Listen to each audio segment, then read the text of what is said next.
തലവേദന കൊണ്ട് കഷ്ടപ്പെടാത്തവരായിട്ട് നമ്മൾ ആരും ഉണ്ടാവില്ല.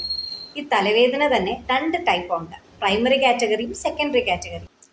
പ്രൈമറി കാറ്റഗറിയിൽ വരുന്ന ടെൻഷൻ ടൈപ്പ് ഓഫ് ഹെഡേക്സിനെ പറ്റി ഒന്ന് നോക്കാം. മെജോറിറ്റി ഓഫ് പോപ്പുലേഷനിൽ ഏറ്റവും കൂടുതൽ ആളുകൾക്ക് ചെറിയ തോതിലെങ്കിലും വരുന്ന ഒരു കൈൻഡ് ഓഫ് ഹെഡേക്സ് ആണ്. പഠിക്കുന്ന കുട്ടികളിൽ, ജോലി ചെയ്യുന്നവർക്ക് ഒക്കെ വരാം. സോ അതിൻ്റെ കോസ് അതിൽ തന്നെയുണ്ട്. ടെൻഷൻ കൊണ്ടുവരാം, ഓവർ ഇമോഷൻസ്, നമ്മുടെ anxiety, some kind of depressive illness ഉള്ളവർക്കൊക്കെ ടെൻഷൻ ഹെഡേക്സ് വരാം. അതിൻ്റെ ക്ലിനിക്കൽ ഫീച്ചേഴ്സ് എന്ന് വെച്ചാൽ നമുക്കൊരു ഡൾ കൈൻഡ് ഓഫ് പെയിൻ ആയിരിക്കും. ഒരു ബാൻഡ് വലിച്ചു മുറുക്കി നമ്മുടെ നെറ്റി കെട്ടിക്കഴിഞ്ഞാൽ എങ്ങനെയായിരിക്കും, അതുപോലെ പ്രഷർ ഇൻ ദ വെർട്ടെക്സ്, നെറുകയിലൊക്കെ ഒരു ഭാരം പോലെയൊക്കെ നമുക്ക് തോന്നും. ഇത് രാവിലെ അധികം ഉണ്ടാവില്ല. As the day progress pain നമുക്ക് കുറച്ചുകൂടെ ഫീൽ ചെയ്യും.